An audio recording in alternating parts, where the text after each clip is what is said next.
चलिए, आप सभी लोगों का इस एसटीसी परिवार, आपके इस परिवार में, हमारे और आपके इस परिवार में सभी लोगों का स्वागत है। जैसा कि बोर्ड पर आप देख पा रहे हैं, कल हमने कमिटमेंट किया था नवीन लोक प्रशासन वाले टॉपिक की हम शुरुआत करेंगे और नवीन लोक प्रशासन आपका पहले वाले बिंदु में ही मेंशन है और इसके बाद में हम लोक प्रशासन के सिद्धांत वाला टॉपिक बचेगा और उसी के साथ हमारा पहला बिंदु पूरी तरह से कंप्लीट हो जाएगा। ठीक है, मेंस के दृष्टिकोण से हम पूरी तरह से इसको लेकर चल रहे हैं क्योंकि इसका कोई भी रोल प्रारंभिक परीक्षा में नजर नहीं आता है, तो ये पूरी तरह से डेडिकेटेड है किसको, मेंस को।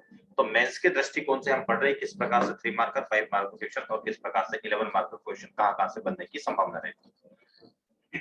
चलिए, तो सबसे पहले हम लोक प्रशासन के अर्थ को समझेंगे, लेकिन अभी हम प्रशासन से पहले शासन को समझा, शासन के बाद प्रशासन को समझा, प्रशासन के बाद लोक प्रशासन को समझा और अब बारी किसकी आ जाती है, नवीन लोक प्रशासन की।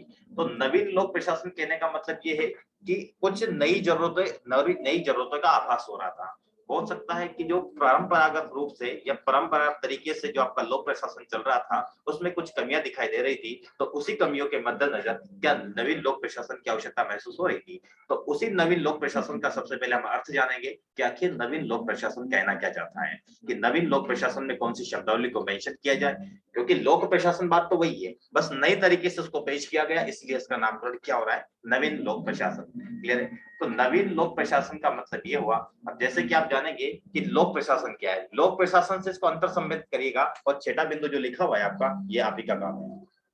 मैं आपको लोक प्रशासन पढ़ा चुका हूं, आज नवीन लोक प्रशासन पढ़ लेंगे, तो फिर आपके पास ये दोनों के अंतर करने के बिंदु आपके पास होने चाहिए। लगभग 5 बिंदु कम से कम होना चाहिए, ज्यादा से ज्यादा बिंदु जितना आपके पास हो गए इतना अंतर आपके पास स्पष्ट हो पाएगा। सेम उसी प्रकार से प्रशासन शासन में अंतर, प्रशासन लोक प्रशासन में अंतर, लोक प्रशासन नवीन लोक प्रशासन में अंतर, इनमें से एक ना एक क्वेश्चन आपको देखने को जरूर मिलेगा। ठीक है, तो अब जानते हैं सबसे पहले कि आखिर अर्थ क्या है, किस प्रकार से इसको परिभाषित कर सकते हैं। तो देखिएगा, आप लोगों ने अगर ये डायग्राम बना, ये चार्ट बना लिया तो इसको मैं रफ करूंगा, सीधा हम अर्थ में आएंगे और अर्थ के बाद उद्भव का कारण जानेंगे। सर जी, किसी का माइक चालू है किसी का। इसका उद्भव किस देश से माना जाता है, कहाँ इसकी आवश्यकता सबसे पहले महसूस हुई है, तब जाकर इसको भारत में भी अप्लाई किया जा रहा है। उसके बाद में विकास क्रम देखेंगे, कुछ प्रतिवेदन है, मतलब कुछ सम्मेलन हुए थे, उन सम्मेलनों की चर्चा करेंगे, वहां से क्या आउटपुट निकल कर आया उनकी बातों की चर्चा करेंगे।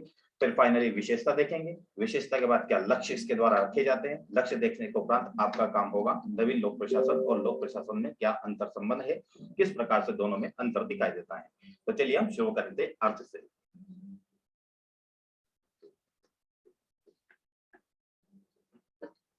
नवीन लोक प्रशासन की बात की जाए तो 1980 के दशक में 1980 के दशक में एक प्रशासक रहे, अमेरिका के प्रशासक एच जॉर्ज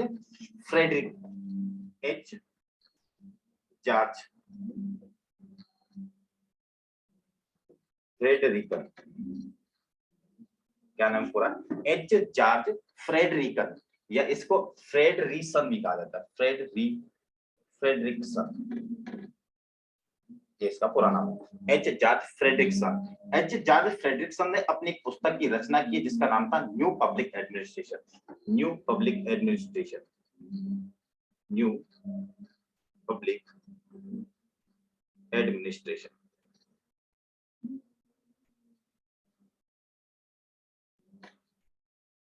इसी पुस्तक में सबसे पहले उन्होंने इस शब्द का प्रयोग किया, नवीन लोक प्रशासन।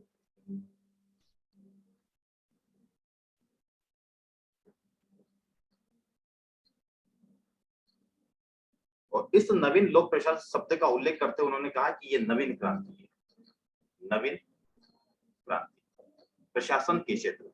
कहां पर? प्रशासन के क्षेत्र में, प्रशासन के क्षेत्र में नवीन क्रांति है, जिसे उन्होंने क्या कहा, नवीन लोक प्रशासन। और नवीन लोक प्रशासन शब्द कहते हुए उन्होंने कुछ बातें कही, और कुछ बातें कैसे कही, इन्होंने जो परंपरागत रूप से लोक प्रशासन की जो विशेषता चली आ रही थी उससे तुलना करते हुए बतलाया कि नवीन लोक प्रशासन कैसा है। मतलब ये कुछ इसकी स्पेशल डेफिनेशन आप बनाना चाहे तो लोक प्रशासन की बतला दीजिए, उसके नवीन स्वरूप को नवीन लोक प्रशासन कहा जाएगा, अगर परिभाषित इस रूप से आप परिभाषित करना चाहे तो। नहीं तो सीधा कहिएगा कि 1980 के दशक में जॉर्ज फ्रेडरिक्सन के द्वारा न्यू पब्लिक एडमिनिस्ट्रेशन में सर्वप्रथम नवीन लोक प्रशासन शब्द का प्रयोग किया गया, जो परंपरागत लोक प्रशासन से भिन्न नजर आता है, जिसमें प्रमुख रूप से ये बिंदु शामिल है, जो कि अगली स्लाइड में आपको दिखाऊंगा, या अगले ही इसको रफ करने के बाद वो बिंदु दिखाऊंगा जिससे आप नवीन लोक प्रशासन के अंतर्गत शामिल करके परिभाषित कर सकते हैं। ठीक है, ये बातें ध्यान रखिएगा, मैं यहीं पे मेंशन करूंगा बातों को। फिर अपन एक परिभाषा, व्यवस्थित परिभाषा बताएंगे कि आखिर नवीन लोक प्रशासन की परिभाषा क्या होती है। तो सबसे पहले थोड़ा सा मेरे इधर भी रफ करेंगे, देखिएगा ये बात आपके सामने।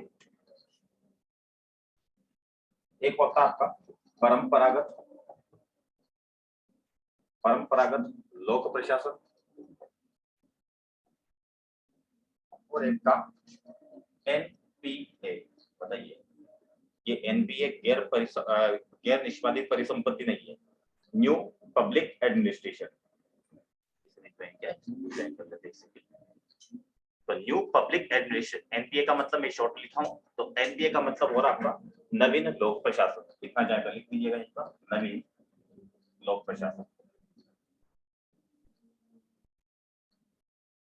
जैसा कि जॉर्ज फ्रेडरिक्सन कहते हैं कि जो आपका परंपरागत लोक प्रशासन था, यहाँ पर मूल्य शून्यता थी। मूल्य की क्या थी? यहाँ पर शून्यता,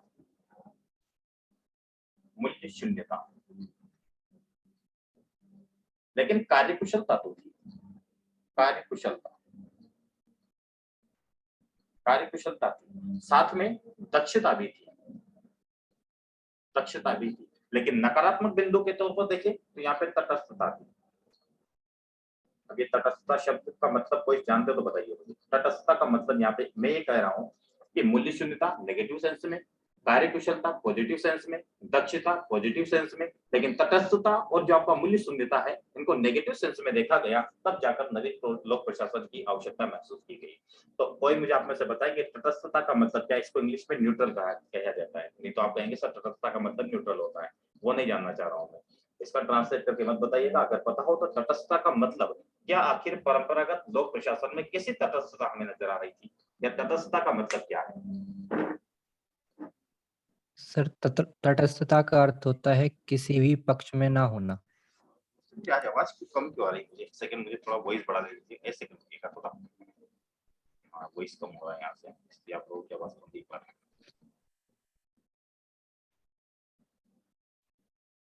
चलिए बोलिएगा, कौन बोलना चाह रहे थे? शायद रोहित या कुछ, कौन बोलना चाह रहे थे? कहाँ चले गए जो बोल रहे थे? सर तटस्थता का अर्थ होता है किसी भी एक पक्ष में झुकाव ना होना। जैसे कि हम युद्ध के दृष्टिकोण से देखना चाहें, जैसे कि किसी भी एक पक्ष में शामिल, किसी भी पक्ष में ना हो, मतलब कहने का मतलब है किसी भी एक पक्ष की ओर झुकाव ना हो, बैलेंसिंग वाला काम। लोक प्रशासन। हाँ जी, हाँ गायत्री क्या बोलना चाह रही है? तटस्थता का अर्थ है सही गलत का अंतर समझना। सही गलत का अंतर समझना। अब देखिएगा, लोक प्रशासन के संदर्भ में इस तटस्थता का मतलब ये कामचोर मान लीजिएगा आप। ठीक है, तटस्थ का मतलब कि वो निकम्मे टाइप के। लोक प्रशासन, आप तटस्थता का मतलब कोई भी गलत नहीं बता रहा है। अगर तटस्थता का मतलब वैश्विक परिदृश्य में देखा जाए, इसको प्रशासन के क्षेत्र में देखा जाए तो इसका मतलब कुछ और निकलता है, लेकिन तटस्थता मतलब कि अपना जो कार्य सौंपा गया उस कार्य के प्रति ये तटस्थता नहीं है। ये जो इन्होंने सोच लिया उस मुद्दे पर ये तटस्थ है। इनको नहीं करना लोक सेवा, तो ये उस मुद्दे पर तटस्थ हो गए। तो उस सेंस में कहा जा रहा है कि तटस्थता एकदम दृढ़ है, एकदम जड़ हो गए। जड़ हो गए मतलब ये काम करने के प्रति इतना लालायित नहीं है। समझ पा रहे हैं आप लोग? तो उस सेंस में आपको देखिएगा, क्योंकि जब हम तुलना करेंगे इसका नवीन लोक प्रशासन से, तो यहाँ पे नवीन लोक प्रशासन में तटस्थता की जगह नया शब्द आ जाएगा, जिसे कहेंगे कि लचीला, कमजोर मतलब नाजुक। या तो आप कह सकते हैं कमजोरपन का, या फिर कमजोरपन का कहने का मतलब एकदम लचीला टाइप का। जिसे आप नया शब्द देना चाहे तो नमनीय तटस्थता, नमनीय तटस्थता। नमनीय तटस्थता के बाद देखें तो इसमें और नए शब्द क्या है? जवाबदेहिता यहाँ पे बढ़ गई। मतलब बढ़ गई नहीं, मतलब ये कहना चाह रहे कि यहाँ जवाबदेही नहीं दिखाई दे रहा था, जवाबदेहिता नहीं था। इसका मतलब इसकी आवश्यकता महसूस हुई, तो नवीन लोक प्रशासन में जवाबदेहिता को शामिल कर लिया गया। साथ में आप देखेंगे जवाबदेहिता के साथ में यहाँ पर शामिल किया गया है नैतिकता को, जो कि हम देखते आ रहे हैं, पहले भी देखा है हमने कि प्रशासनिक नैतिकता का अभाव दिखाई देता है। तो यहाँ पर क्या कहेंगे आप, प्रशासनिक नैतिकता, प्रशासनिक नैतिकता को शामिल किया गया है नवीन लोक प्रशासन में। तो नमनीय तटस्थता, जवाबदेहिता, प्रशासनिक नैतिकता, साथ में आप देखेंगे कि समाज के प्रति प्रतिबद्ध भी होना चाहिए। यहाँ पे तो समाज के प्रति प्रतिबद्ध नहीं दिखा दे रहे थे, या फिर हम कहेंगे एक शब्द प्रतिबद्धता, प्रतिबद्धता यहाँ पर नहीं थी, लेकिन यहाँ पर शामिल कर लिया गया सामाजिक प्रतिबद्धता। तो यही की पॉइंट आपको ध्यान रखना है। अब देखिएगा इतने शब्द हमारे पास, इसको परिभाषित करते हैं। नवीन लोक प्रशासन का उद्भव जॉर्ज फ्रेडरिक्सन ने अपनी पुस्तक न्यू पब्लिक एडमिनिस्ट्रेशन में किया, जहां उन्होंने परंपरागत लोक प्रशासन के कुछ मूल्यों को नकारते हुए नवीन लोक प्रशासन में नमनीय तटस्थता, जवाबदेहिता, प्रशासनिक नैतिकता तथा सामाजिक प्रतिबद्धता को शामिल करते हुए नवीन प्रशासन का यह उद्भव किया, नवीन प्रशासन जैसी संज्ञा का उद्भव किया है, या फिर नया शब्द दिया है परंपरागत लोक प्रशासन के स्थान पर नवीन लोक प्रशासन। क्लियर हो रहा है कैसे आप इसको लिखना चाहेंगे? ऐसे ही आपको इन बातों की चर्चा करते हुए, इन शब्दों को बतलाते हुए नवीन लोक प्रशासन के बारे में कहना होगा। क्लियर हुआ? तो इसको आप नोट डाउन कर लीजिएगा, नोट डाउन नहीं किया तो कुछ शब्द लिख लीजिएगा, और भी अगर शब्द इसमें शामिल करना चाहे तो आप ये भी बता सकते हैं इसमें कि प्रतिबद्ध शासन प्रणाली भी आ जाएगी इसमें। कौन सी शासन प्रणाली? प्रतिबद्ध शासन प्रणाली, प्रतिबद्ध शासन प्रणाली।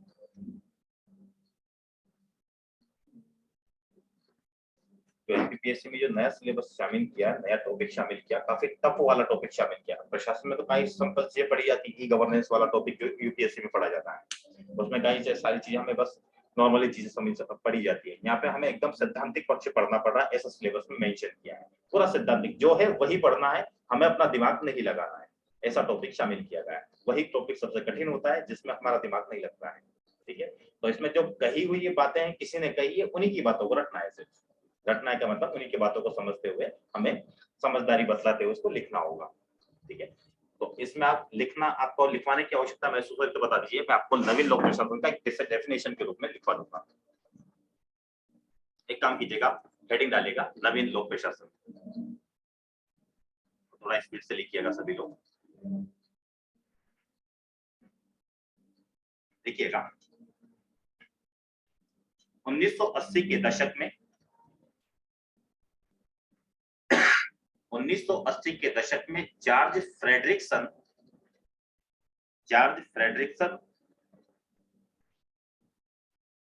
ने अपनी पुस्तक न्यू पब्लिक एडमिनिस्ट्रेशन में, नाम ही क्या उनकी पुस्तक का, न्यू पब्लिक एडमिनिस्ट्रेशन,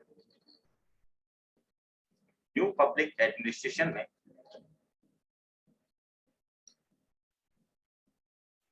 परंपरागत लोक प्रशासन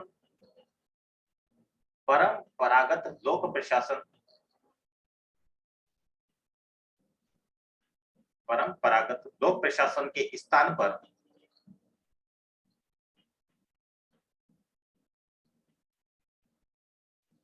नवीन लोक प्रशासन, परंपरागत लोक प्रशासन के स्थान पर नवीन लोक प्रशासन को स्वीकृत किया, नवीन लोक प्रशासन को स्वीकृत किया, जिसके अंतर्गत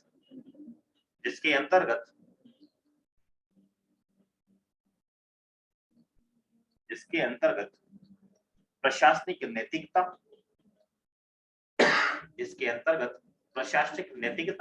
सामाजिक प्रतिबद्धता, प्रतिबद्ध शासन प्रणाली, जो बोर्ड पे लिखा हुआ वही बातें लिखना है, प्रशासनिक नैतिकता, सामाजिक प्रतिबद्धता, प्रतिबद्ध शासन प्रणाली, जवाबदेहिता तथा नमनीय तटस्थता जैसे शब्दों को शामिल किया गया।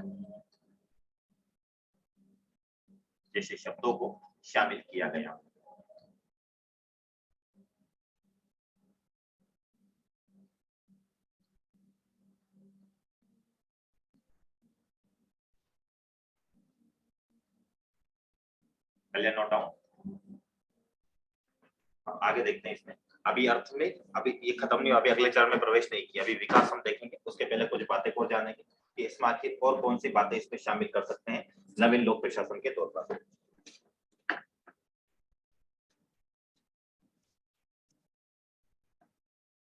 यही सब विशेषता को भी यहाँ पे यहाँ से निकाल सकते हैं, कौन कौन सी विशेषता में नजर आती है, लेकिन विशेषता की चर्चा हम अलग से करेंगे। अब यहाँ पे देखेंगे कि आखिर नवीन लोक प्रशासन में और क्या बातें हमें नजर आती है। यहाँ पर ये देखा गया जैसे कि यहाँ पे मूल्यों की शून्यता थी आपका परंपरागत लोक प्रशासन में। तो यहाँ पर क्या कहा गया कि जो मूल्य होते हैं मूल्य पर आधारित या पर मूल्यों पर बल दिया गया। सीधा बात आप क्या कह सकते हैं, यहाँ पर मूल्यों पर अधिकाधिक बल दिया। ये मूल्य कौन से है? प्रशासनिक मूल्य। प्रशासनिक मूल्य कौन कौन सा होता है? जो भी बातें की थी सारे बिंदु यहाँ पे लिखे थे। जवाबदेहिता, समाज के प्रति प्रतिबद्धता, शासन की भी प्रतिबद्धता, तो ये सभी क्या है? मूल्य है आपके मतलब प्रशासन के मूल्य। तो इन पर अधिक फोकस किया गया या मूल्यों पर अधिक बल दिया गया। ये आप कह सकते हैं मूल्यों आधारित प्रशासनिक कार्य प्रणालियों पर बल दिया गया। अब इसमें कुछ बात लिखेंगे किससे तुलना करते हुए? परंपरागत शासन प्रणाली से। जैसे कि आप लिखेंगे कि पहले ये जो शासन प्रणाली थी आपकी परंपरागत लोक प्रशासन में जहां पर संस्था उन्मुखी होती थी, अब ये ग्राहक उन्मुखी हो गई। ये वाली जो शासन प्रणाली है किस उन्मुखी हो गई है? ग्राहकोन्मुखी। ग्राहकोन्मुखी मतलब समाजोन्मुखी भी आप बोल सकते हैं, समाजोन्मुखी। और पहले आपका परंपरागत लोक प्रशासन किस उन्मुखी था? संस्था उन्मुखी था। संस्था की तरफ ज्यादा ध्यान दिया जाता था। मतलब जिस कार्य क्षेत्र में हो, जिस पद पर है, उसी पद की गरिमा को बस रखता था, उसी की गाथा गाता था, सिर्फ ये कह सकते हैं। तो अब किस उन्मुखी हो गया है? ग्राहक उन्मुखी या समाजोन्मुखी। दूसरी बात करें, पहले तटस्थता नहीं थी और अब क्या आ गई है? तटस्थता नहीं थी तो अपने जो एक शब्द क्या प्रयोग किया था? नमनीय तटस्थता, या आप कह सकते कि मूल्य परक हो गया। मूल्य परक, मूल्य ये वाला शब्द आपको एक जैसा लगेगा। मूल्य परक हो गया या आप कह सकते हैं नमनीय तटस्थता की ओर अग्रसर।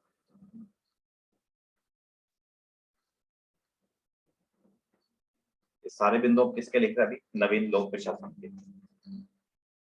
साथ में एक और बात देखें, पहले विवरणात्मक होता था और अब क्या हो गया? निर्देशात्मक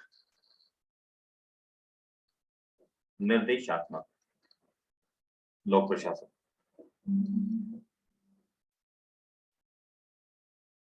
दूसरी बिंदु, पद सोपान को समाप्त कर दिया गया।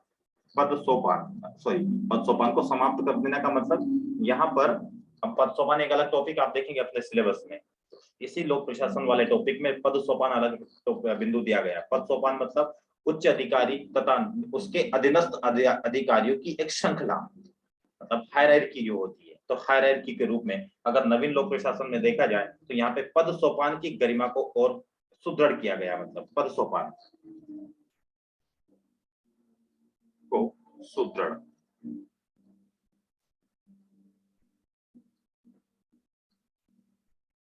इतने बिंदु आप लिखते हुए अगर 5 मार्कर में आ जाता है नवीन लोक प्रशासन को स्पष्ट कीजिए या नवीन लोक प्रशासन पर टिप्पणी लिखिए, तो यही बिंदु अभी तक जो चर्चा की है हमने, तो वही बिंदु को कोट करते हुए आपको ये बातें बतलानी होगी।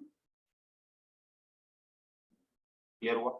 और अब हम बात करेंगे सीधा अगला वाला टॉपिक जो कि बताता है आपको कि नवीन लोक प्रशासन का आखिर उद्भव किस रूप में दिखाई देता है।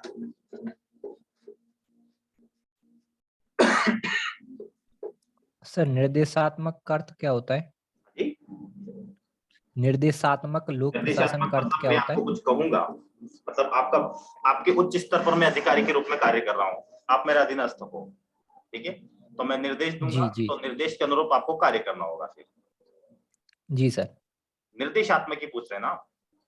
जी सर। हाँ, निर्देशात्मक मतलब निर्देश देना, मतलब आदेश देना, निर्देश देना, ये सुना होगा शब्द आपने।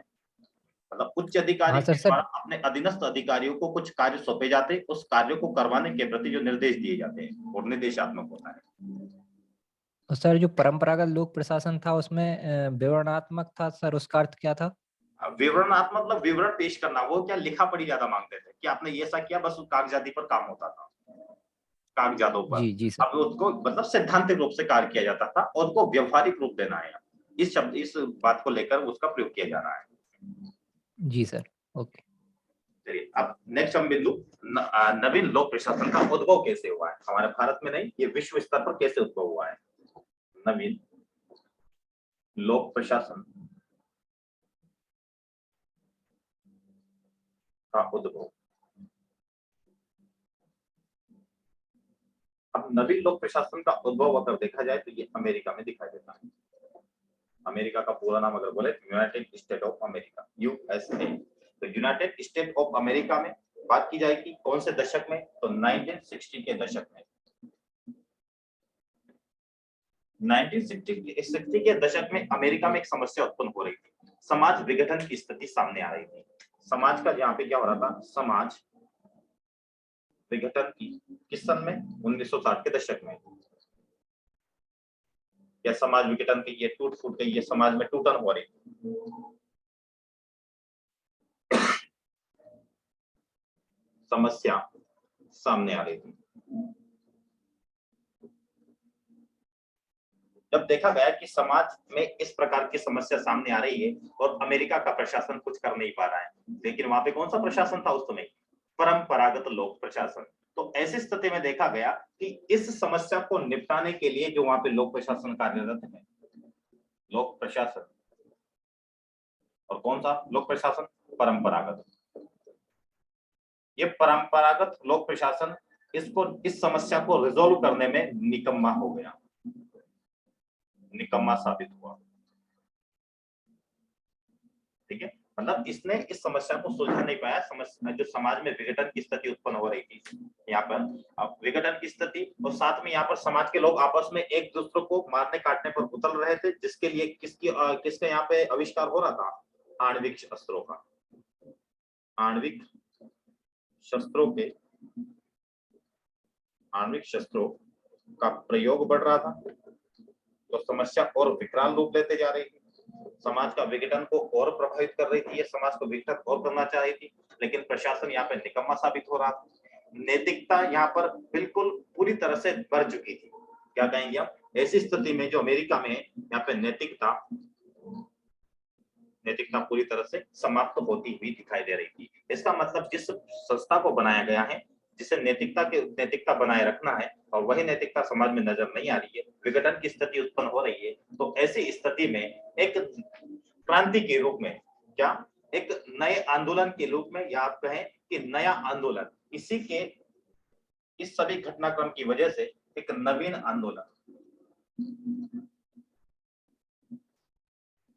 आंदोलन का सूत्रपात किया। और नवीन आंदोलन का सूत्रपात करने वाले लोग ज्यादातर युवा लोग थे, और युवा लोगों ने मिलकर एक आंदोलन का सूत्रपात किया और एक नए शब्द के रूप में गढ़ा कि अब प्रशासन नहीं, अब हमें चाहिए नवीन लोक प्रशासन की आवश्यकता महसूस हो रही है। तो इस प्रकार से इस स्टोरी के माध्यम से आप ये बता सकते हैं क्या कि नवीन लोक प्रशासन का उद्भव किस प्रकार से दिखाई देता है।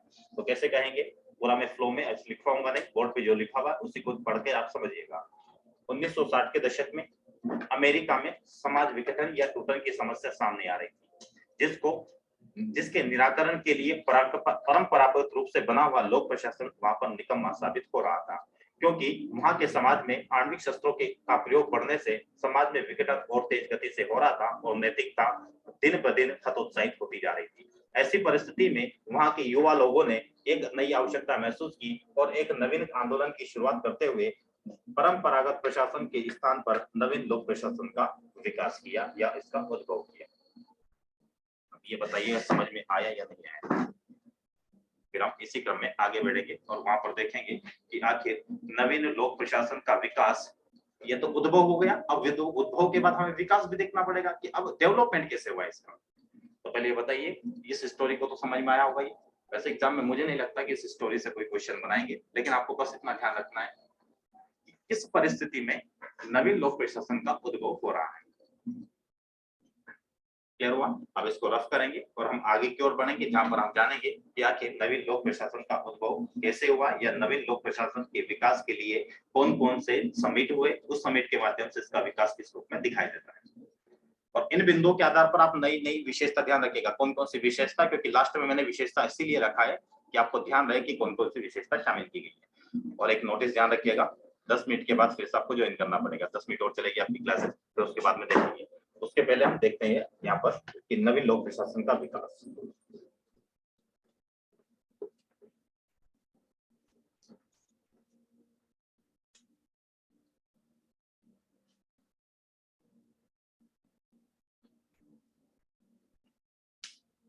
आप लोगों से गुजारिश है, एक काम करते हैं हम लोग कि लास्ट में 30 मिनट का पूरा वीडियो कवर करेंगे हम। लास्ट के 30 मिनट में मैं फिर से आपको लिंक शेयर करूंगा अभी, और अभी जस्ट विद इन 1 मिनट आपको ज्वाइन करना होगा, क्योंकि पूरा टॉपिक हम कवर कर लेंगे, ठीक है। नहीं तो ये इनिशियल बिगनर्स यहाँ से स्टार्ट टॉपिक होगा हमारा, यही सब शुरू करेंगे और पूरा टॉपिक को कवर करते हुए फिर क्लास को बंद करके फिर एमपी वाला स्टेप पर पढ़ना शुरू करेंगे।